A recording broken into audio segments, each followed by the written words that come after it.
இயேசு கிறிஸ்துவின் நாமத்தினாலே எங்கும் நிறைந்த ஒரு ஒளியின் சார்பாக தேவ ஜனங்களாகிய உங்கள் அனைவருக்கும் வாழ்த்துக்களை தெரிவித்துக் கொள்கிறேன். இந்த நாளிலே கூட தேவனுடைய வசனத்திலிருந்து சில விஷயங்களை நாம் தியானிக்கலாம். ஆதாரமாக எடுத்துக்கொண்ட வேத வசனம் மல்கியா எழுதின புத்தகம் 2ஆம் அதிகாரம் 11ஆம் வசனத்தை நாம் தியானிக்கலாம். இன்னைக்கு செய்தியுடைய தலைப்பு என்னன்னு சொன்னால், கர்த்தர் சிநேகிக்கிற காரியம் அப்படிங்கிற தலைப்பிலே நாம் பார்க்கலாம். கர்த்தர் சிநேகிக்கிற காரியம் அப்படின்னு பார்க்கலாம். அப்படி இல்லை அப்படின்னா கர்த்தர் எதை சிநேகிக்கிறார் அப்படின்னு சொல்லி தலைப்பில் கூட பார்க்கலாம். பொதுவாக சிநேகம் என்று சொன்னால் பிரியம் என்று சொல்லி அர்த்தம். அதை விரும்பம் சொல்லி சொல்லுவாங்க. இன்னும் பல பதங்களை சொல்லுவாங்க. இந்த உலகத்தில் பார்த்திங்க அப்படின்னா அநேக ஜனங்கள் அநேக விஷயத்த என்ன செய்வாங்க, விரும்புவாங்க. அவங்க அம்மா விரும்பலாம், அப்பா விரும்பலாம், அடுத்து உறவுகளை விரும்பலாம், தொழிலை விரும்பலாம், கல்வி விரும்பலாம், நிறைய உலகத்தில் விரும்புவாங்க. ஆண்டவர் என்ன செய்கிறாரு, அவர் அதை செய்வார், இதை செய்வார், அவர் அப்படி பெறுவார் அப்படின்னு சொல்லி பல விதங்கள் சொல்லுவாங்க. இருக்கட்டும். இருந்தாலும் உலகத்தில் ஒரு புறம் அநேகர் விரும்பக்கூடிய காரியம், சிநேகிக்கக்கூடிய காரியம் நிறைய விஷயம் இருக்கும். தேவன் சில விஷயங்கள் செய்வார், சிநேகிப்பார் சொல்லிட்டு இருப்பாங்க.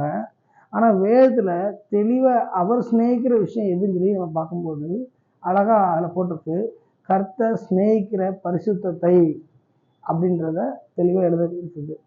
அப்போ இன்றைக்கி நம்ம பார்க்கக்கூடிய அந்த தலைப்பு என்னன்னு சொன்னால், கர்த்தர் எதை சிநேகிக்கிறார் அல்லது கர்த்தர் சிநேகிக்கிற காரியம் எது அப்படிங்கிறத பார்க்கலாம். உலகத்தில் பல ஜனங்கள் பல விதமாக சிநேகித்தாலும் தேவன் ஒரு காரியத்தை சிநேகிக்கிறாரு. அது என்னன்றதை நம்ம இன்னைக்கு பார்க்கணும். ஆனால் நம்ம இன்னைக்கு என்ன நினைக்கிறோம், அவர் பார்த்திங்கன்னா என்ன சிநேகிக்கிறாரு, அவர் அதை விரும்புகிறாரு, அந்த இதை செய்கிறாரு, இவர் அவர் விரும்புவாருன்னு சொல்லி பொதுவாக சொல்லிக்கிறோம். நமக்கு தெரிந்த அறிவு சொல்கிறோம். இருந்தாலும் தேவனுடைய வசனத்தின்படி, தேவ சித்தத்தின்படி தேவன் சிநேகிக்கிற காரியம் என்னன்னு சொல்லி இன்னைக்கு பார்க்கும்போது அது தெளிவாக சொல்லப்பட்டிருக்குது. கர்த்தர் சிநேகிக்கிற பரிசுத்தத்தை அப்படின்னு சொல்லி மல்கியா 2ஆம் அதிகாரம் 11ஆம் வசனம் சொல்லுது. அப்போ கர்த்தர் சிநேகிக்கிற காரியம் எது அப்படின்னு பார்க்கும்போது அவர் பரிசுத்தத்தை அவர் அதிகமாய் சிநேகிக்கிறார் அப்படின்னு சொல்லி பார்க்குறோம். பரிசுத்தத்தை அதிகமாய் பிரியப்படுகிறார், அதை எதிர்பார்க்கிறார்னு சொல்லி பார்க்குறோம். முக்கியத்துவம் பார்க்குறோம். இந்த பரிசுத்தம்னா என்ன அப்படின்னா புனிதமான நிலை, தூய்மைப்படுத்துகிற நிலை, அதாவது தூய்மையான வாழ்க்கை அப்படின்னு பல விதங்களில் வரும். அப்போ ஆண்டவராக இயேசு கிறிஸ்துவை ஏற்றுக்கொண்டு இருக்கிற ஒவ்வொரு தேவ பிள்ளைகளும் அவங்க ஆவிக்குரிய, ஆத்மாவுக்குரிய, சரீரத்துக்குரிய சகல விஷயத்திலையும் ஆண்டவர் சிநேகித்து கொண்டிருக்கிற பரிசுத்தத்தை அவர்கள் நினைச்சணும் நிறைவாக பெற்றுக்கொள்ள வேண்டும் என்று விரும்புகிறார். இதை நம்ம புரிஞ்சுக்கணும்.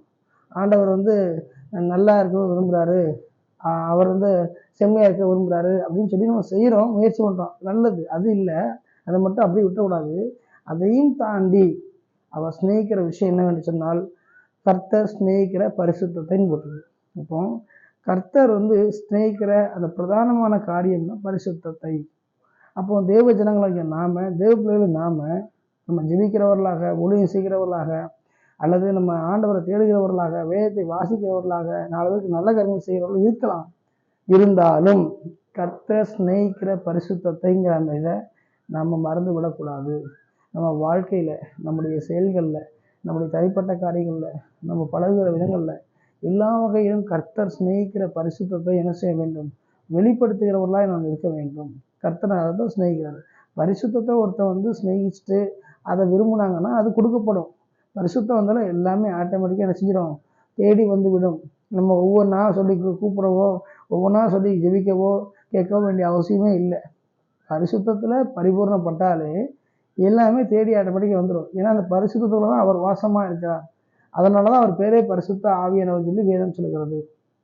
அப்போது இந்த உலகத்தில் மனிதர்கள் என்னென்னலாம் பல விதங்களில் உறவுகளையோ மனிதர்களையோ பட்டக்காரையும் நேசித்து சிநேகித்தாலும் தேவனுடைய பார்வையில் அவர் சிநேகிக்கிற ஒரு சிநேகம் உண்டு. அது என்னவென்று சொன்னால் பரிசுத்தம். அப்போ அப்படி தேவன் சிநேகிக்கிற அந்த பரிசுத்தத்தை நாம் முழு மூச்சாக கொண்டு நாமும் அதை சிநேகிப்போம் என்று சொன்னால், அதை விரும்புவோம் என்று சொன்னால், அதுக்கு பிரயாசப்படுவோம் என்று சொன்னால், ஆண்டவர் என்ன செய்வார், அதை பரிபூர்ணப்படுத்துவார், அதை அதிகப்படுத்துவார்.